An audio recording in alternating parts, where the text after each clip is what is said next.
Hi everyone, it's Mo here. Welcome to my YouTube channel. Today's video is Game Week 11 Top 3 Transfers. I've been doing these videos week in, week out, and they're going really well. Some interesting picks and some very successful picks.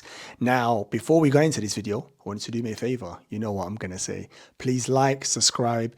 I'd really appreciate that. Now you've done that. You have done it, haven't you? Right, let's get into the video.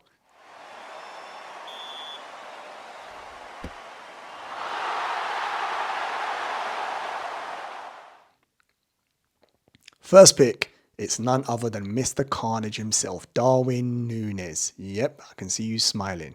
Loads within the community are split by him. Some think he's a bit of a donkey, some think he's going to be an elite number 9 challenging Haaland in years to come. Not sure what you think. If you do have an opinion, let me know in the comments. Good or bad?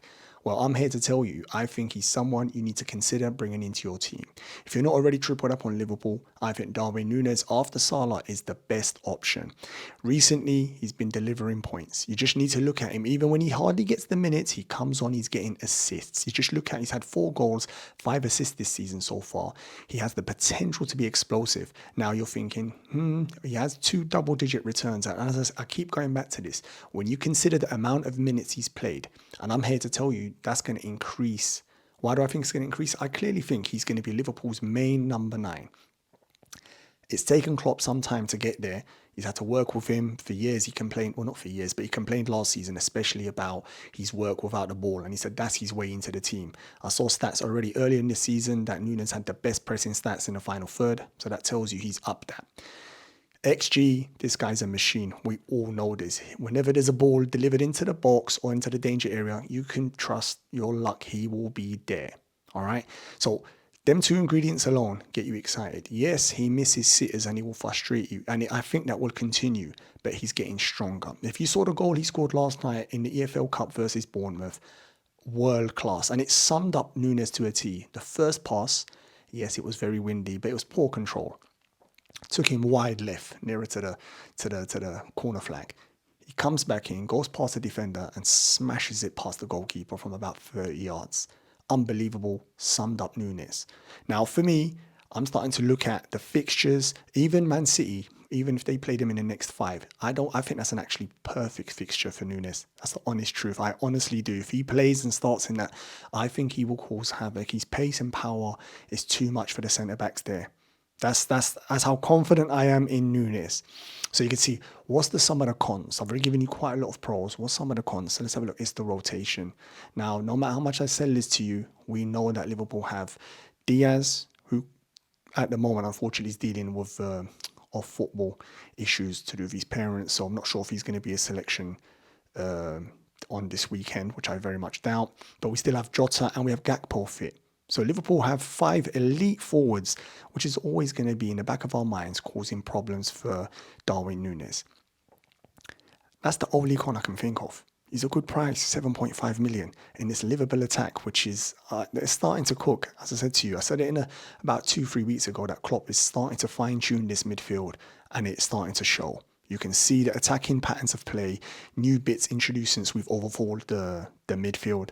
So yeah, I've done enough selling. I think he should be your first choice. Let's have a look at another pick. I'm keeping the Liverpool theme here. It's Costas Simas.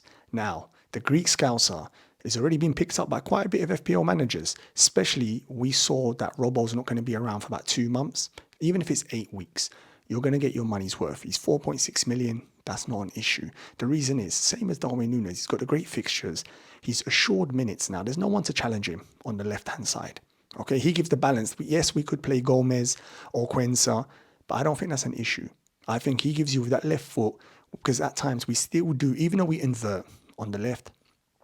I mean, when Trent comes in on the right, he tucks in closer to the centre-backs. There will be patterns of play where we have to attack and provide width down the left, and he will do that.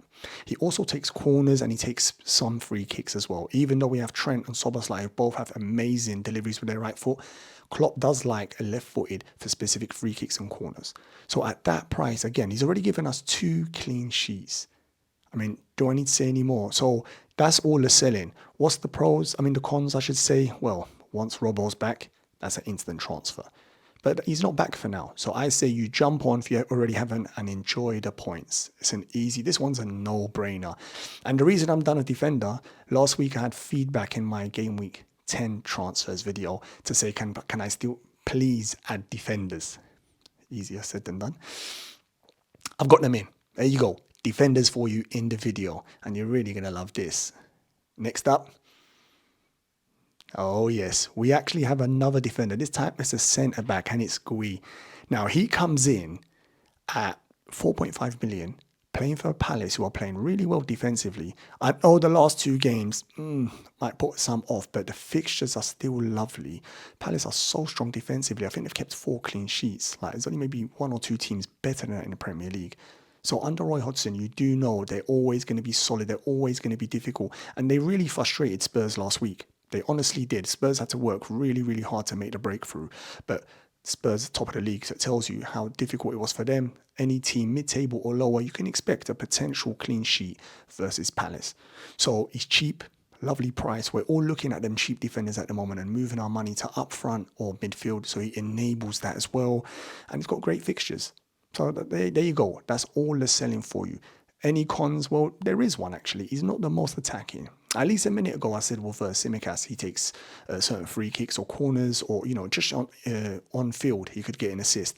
With Gui, you haven't got much chance of getting that, to be honest, unless from a corner is your best chance. But you could argue that's the same of all centre-backs, but not the most attacking threat if you look at his numbers. So, yeah. So that's my 3 regular picks, 2 defenders for you today and 1 striker. So it's a bit different from the previous videos, which have been much more attacking orientated, basically where the points are. Now, always, I give you 3 solid picks and then I give you 1 bit of a joker pick, something a bit different. And in this week's one, who are we going for? By the way, I should say last week's one of this was Eddie Nketiah. Now, if you did go there, I hope you enjoyed them hat-trick points. Got a lot of comments back in Twitter saying to me, well done, Mo, I appreciate that. Even the comments on the video to say thank you. Some actually went for it, so good on you. Now, this week's joker pick, it's Ferguson. Now, a lot of us have already tampered or jumped on before the start of the season. We all rate him. He looks like he's going to be a super talent, top player. Some of the finishes he's done already this season, just unbelievable. We really, really like him. We really like Brighton. Like Brighton is an attacking outfit under De Zerbi, just quality. What's put us off him before? Well, first of all, it's the rotation. Welbeck and Pedro, they're a bit of a pain in the butt.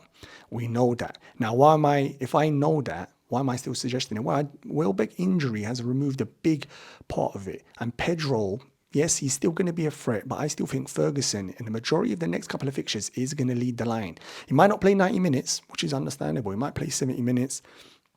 I think that's a combination of tactical and they're looking after him as well because he's such a talent, but he's got an injury-checkered record. So they do need to manage him and look after him.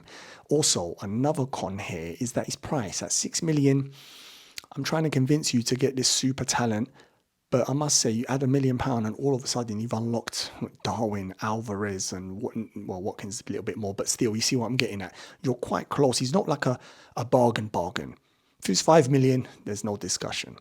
But that's the 2 cons out of the way. I'm going back to the pros. His fixtures, the attacking style of football, he's an elite, I'd say an elite finisher. He's shown some of his finishes. I mean, he's got a hat-trick earlier in the season, which showed you what he's capable of. Really, really rate him. Really, really exciting.